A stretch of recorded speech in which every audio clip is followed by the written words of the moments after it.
I met Vipul Ricky last month at Deer Park in Beer, where I was part of a program he was conducting called Suno Sadho, or Listen Seekers, based on the life and teachings of the great poet, mystic saint Kabir Sahab, who lived in the 15th century. And I found an instant connection between what Kabir Sahab had to say, what he prolifically spoke about, and the inner workings, the inner wiring of a leader, in particular with ESG. Vipul Ricky has spent the last 2 decades of his life on furthering, researching, writing, singing, reading the works of Kabir Sahab. And I'm so glad that today we have Vipul with us on this conversation to talk to us on the culture of ESG and the connections with Kabir Sahab. Thank you very much, Vipul, for being with us today. Well, thank you, Harsh, for the introduction, and very glad to be here and to have this short conversation with you on ESG. Thank you, Vipul. It's a real pleasure. Vipul, everyone today is talking about climate change, but no one is talking about internal climate change. And even on the external climate change, it is like mostly even the common man has forgotten what environment is, and business treats it only as a compliance. So how would you relate this to what Kabir Sahab or some of his other contemporaries spoke and shared so prolifically? Well, like you said, it's a very important point that we recognize that we are part of nature, that we are nature. So environment is not separate from us. And also how, how nature grows organically, so human beings also grow and evolve. So if you talk about leadership, there is a lot to learn from nature. So let me just begin with a very well-known verse, Sufi verse. Yes. ए जी अलिफ अला चंबे दी बूटी मेरा मुर्शिद मन विच लाई हूँ नफी असबात दा पानी भरया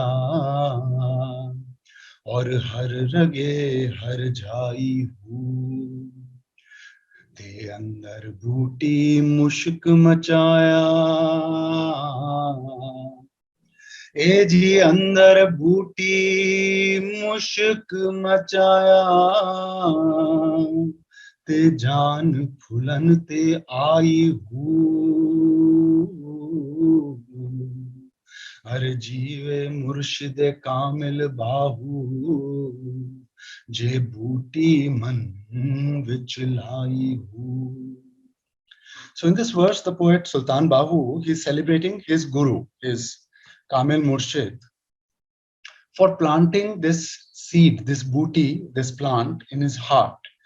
And that's now this plant has flowered and spreads its fragrance throughout his body and in all his veins through his bloodstream. So, that's how human beings also flower. There is a seed, there is a process of flowering, growing, and that's how we become a tree which can give, the tree which gives fruit, which gives shade, and which gives oxygen. So while we take care of climate change outside, if we don't regulate our inner climates and our inner environment, it won't make more than a surface difference. Because when human beings change, their environment changes around them. So our environment is a reflection of how we are within. And all the exploitation that we see in the environment and how we treat the environment like a resource or like something external to us which can be exploited is a reflection of how we also look at other human beings as resources, as things to exploit. And maybe also ourselves, how we relate to ourselves, like my energy, how can I make best use of it? And so we have a very very transactional relationship with ourselves, with other people, and with the environment. And as leaders, if we can change that, the whole system will change.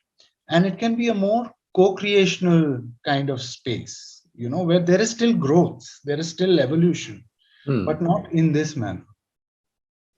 So Vipul, very important. I think you said this right word, that without internal climate change, it would only be a surface change on the outside. But in today's times, and for a long time, we have seen that greed has taken over need in a substantial manner. So, what would Kabir Sahab have to share from some of his dohas or bhajans on the inner workings of a man, of a leader? I think, Harsh, it's because greed has taken over so much, because we are so keen on getting all our fulfillment and all our validation from the outside. So we get all the affirmation that we want and all the joy that we want, either from our achievements or from our possessions. So this whole culture is driven by achievements, how much I have done, what I have achieved, how far I have come, and so on. And also how much I have acquired, what are the things that I have, or where all I can go to eat or travel, and etc. But Kabir says, for example, he says something very counterintuitive. So he says, Kabira tu hara bhala और जीतन दे संसार, जीते को जम ले जाएगा और हारा हरि के द्वार. So he's talking that when we come within, we can experience Hari, which is that other reality, something more fulfilling than just this. So when we find that fulfillment within ourselves, then our relationship with external things transforms. So we can have more care, while also having a work relationship with other people and with our environment. So what he means to say is that when he has overcome his own needs and greeds, then he finds this field of infinite potential, finds this field of infinite joy, where you can give and receive in a different way. So not at all do we mean to say that one has to stop getting or giving or relating or transacting or leading or working. All these things are very important, but they can be transformed into a different nature. So for example, Kabir says, He ji Ram, चाह गई चिंता मिटी और मनवा बेपरवाह,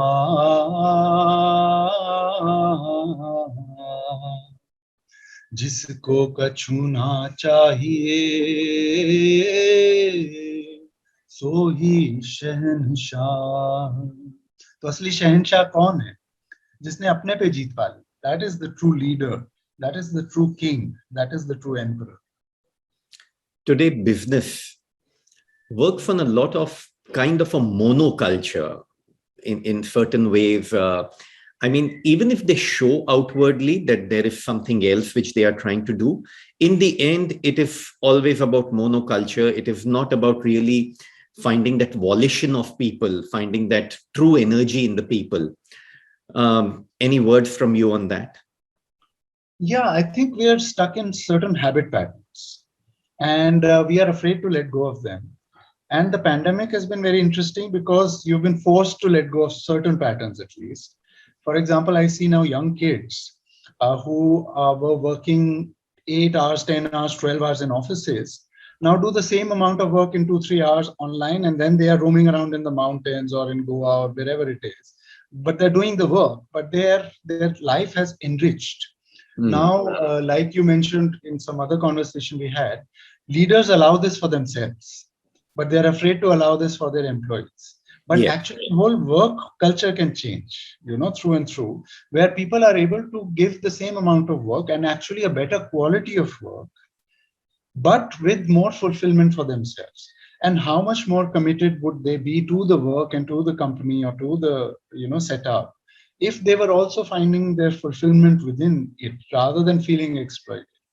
So it's just a habit that we can overcome, and a little bit, if we start letting go, then this monoculture can become a sort of multicultural sort of energies flowing together, which would change even the quality of the work that is happening.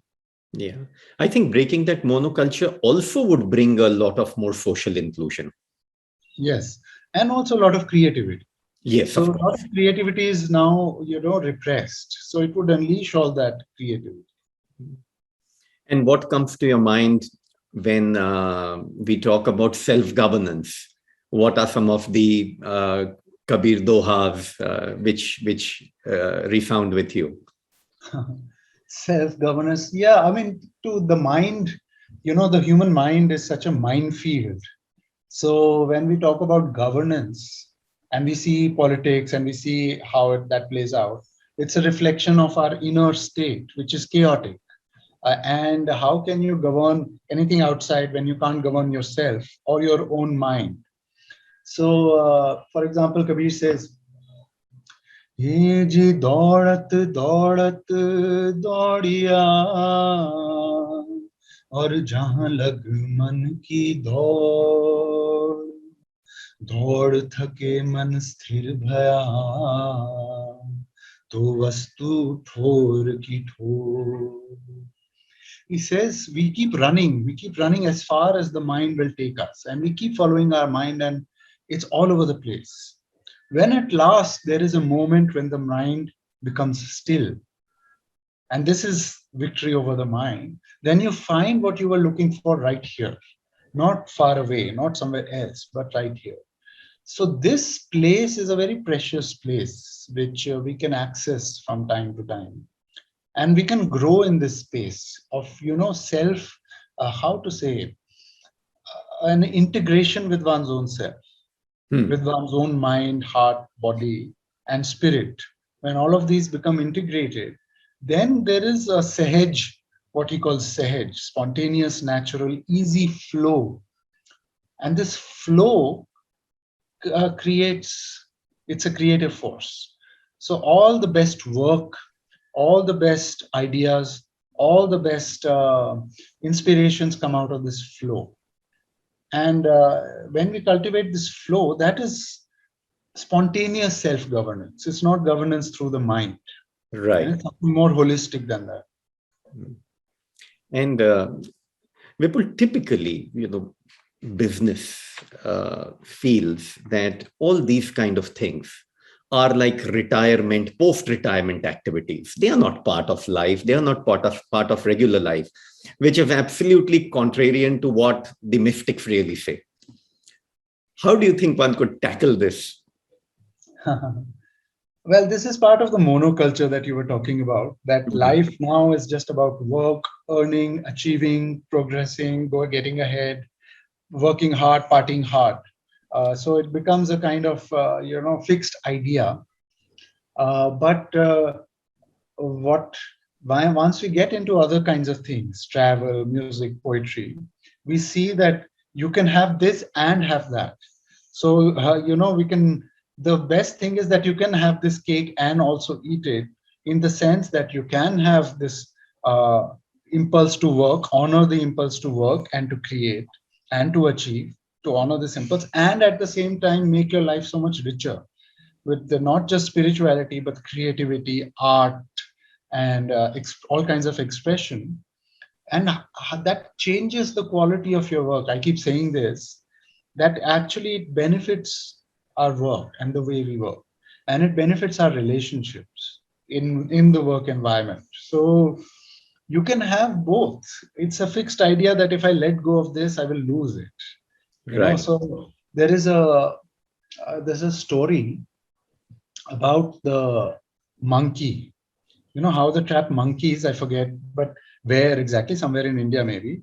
And what they do is that they put uh, a piece of food which the monkey, through a narrow hole, right? Now to get the banana, the monkey squeezes his fist, puts the hand through, grabs the banana, but now the fist has become bigger and he can't take it out again. So he's trapped. He doesn't realize he can just let go of the banana and take his wrist out. So it's a fixed idea like this. We think that we won't get the banana if we let go of it, but it's not true. The forest is full of bananas. So the whole forest opens up to us when we let go of this fixed idea and open ourselves to other experiences so we can have this and have other rich experiences. That's a wonderful share. Great, Vipul. With that message, at least I will try giving away all the bananas and getting to the forest, and look forward to having more conversations with you and furthering this subject. Thank you, Vipul. Thank you, Harsh. It was a pleasure. Thank you.